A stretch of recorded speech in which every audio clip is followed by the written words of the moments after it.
محمد بن سماک ایک بزرگ گزرے ہیں جن کے متعلق مفسرین نے بتلایا ہے کہ ایک مرتبہ ان کے علاج کے لیے قارورہ کسی کے پاس سے جایا جا رہا تھا تو راستے میں ایک بہت بڑی شخصیت کے بزرگ نظر آئے جن کے بدن سے بہت پیاری سی خوشبو آ رہی تھی.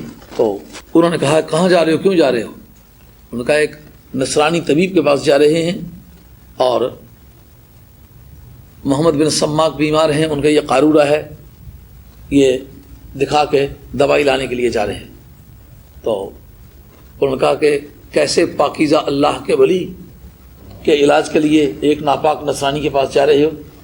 تم جاؤ, جا کر ان کے کہو کہ جس جگہ وہ تکلیف محسوس کرتے ہیں بالحق انزلنا و بالحق نزل, یہ ہاتھ رکھ کے اس جگہ پڑھ کے پھونکیں, تکلیف جاتی رہے گی.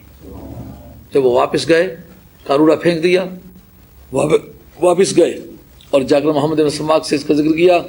ان کا کہ وہ جو راستے میں تمہیں ملے ہیں نا وہ جناب خضر علیہ السلام تھے,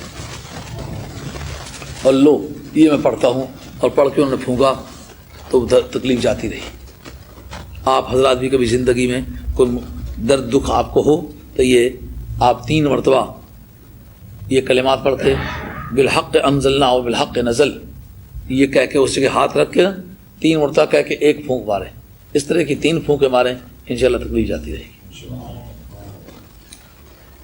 اللہ کریم محبوب کبریہ صلی اللہ علیہ وسلم کو جس وقت آل مکہ سے گفتگو کے بارے میں نبٹنے کی ادائیں بتلا دیتے ہیں, اور یہ بتلا دیتے ہیں کہ اس سے پہلے بھی ایسے لوگ گزرے ہیں کہ جن کو تیرے جیسے حالات پیش آئے ہیں, اور تیرے منکروں کا بھی ایسا حال ہے جیسے پہلے منکروں کا گزرا ہے. اس میں یہ ذکر آیا تھا کہ فرعون کے مقابلے میں موسیٰ علیہ السلام اور موسیٰ علیہ السلام کی قوم کو یہ ابتلاءات پیش آئی تھیں, اور اس طرح کی باتوں سے ان کا سابقہ پڑا تھا. بار بار فرعون پر 9 مرتبہ آزمائشیں, 9 اس نے معجزات حضرت موسیٰ علیہ السلام کے دیکھے, اور متعدد مرتبہ عذاب بھی آیا. تو 9 مرتبہ کے معجزات دیکھنے کے سے اور بار بار کے عذاب میں مبتلا ہونے سے پند پذیر ہونے کی بجائے پھر موسیٰ علیہ السلام سے کہتا ہے کہ انی لأظنک یا فرعون, وہ کہتا ہے انی لأظنک یا موسیٰ مسحورا, کہ اے موسیٰ میں تجھے جادو زدہ دیکھتا ہوں. اے پیارے تمہیں بھی یہ کبھی کہتے ہیں جادو اس کو ہوا ہے, کبھی کہتے ہیں یہ خود کا جادوگر ہے. تو یہ اس سے ملتی جلتی بات ہے جو کبھی فرعون نے موسیٰ علیہ السلام کی ذات بابرکات کے بارے میں مقابلتاً کھڑے ہو کے کہی تھی. تو اب تمہیں یہ بات بتا دیتے ہیں کہ جو حال فرعون کا اور فرعون کی قوم کا ہوا تھا وہی حال ان کا ہونے والا ہے, کہ ان کو نکالنے کے لیے تو انہوں نے حالات پیدا کر دیے تھے کہ موسیٰ اور موسیٰ علیہ السلام کی قوم وہاں سے نکلے تو صحیح, لیکن پھر بس وہ بھی نہیں سکے. جیسا کہ پچھلی آیتوں میں گزر چکا ہے کہ ہم نے بنی اسرائیل سے کہا اب تم اس سرزمین میں بسو جس میں فرعون نے کبھی بڑی بڑی بلڈنگز بنائی تھی, اب بلڈنگیں ان کی ہیں اور استعمال تم کرو.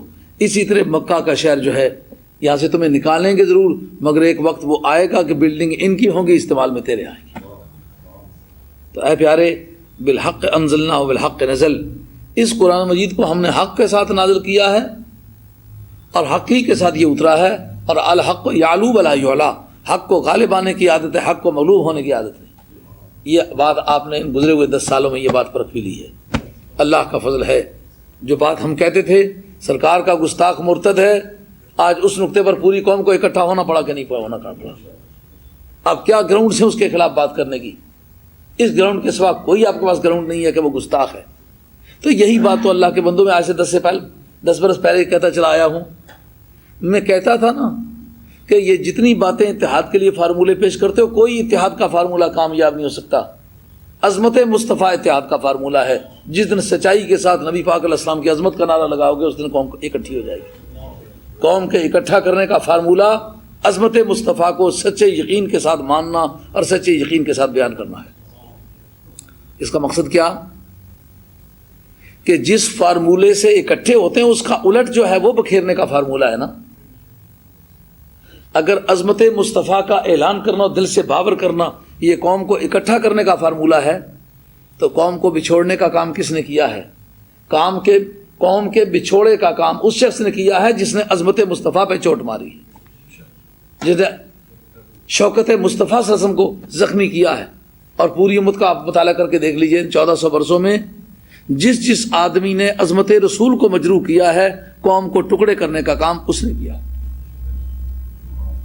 اور جس آدمی نے عظمت رسول کو زخمی نہیں کیا وہ آدمی کبھی قوم کو جدا کرنے کا مرتکب نہیں پایا گیا۔ جس آدمی نے اہل بیت رسول صلی اللہ علیہ وسلم کے خلاف بات کی ہے، عظمت رسول کو جانتا ہوتا کبھی اہل بیت رسول کے خلاف بات نہ کرتا۔ جس نے صحابہ کرام کی شان میں گستاخی کی ہے اور قوم کو ٹکڑے کیا ہے، اگر عظمت رسول کا قائل ہوتا تو کبھی صحابہ کی شان میں کوئی گستاخی کی بات نہ کرتا۔ تو یہ سارے نکات پھر پھرا کے سینٹرل پوائنٹ میں جاتے ہیں عظمت رسول۔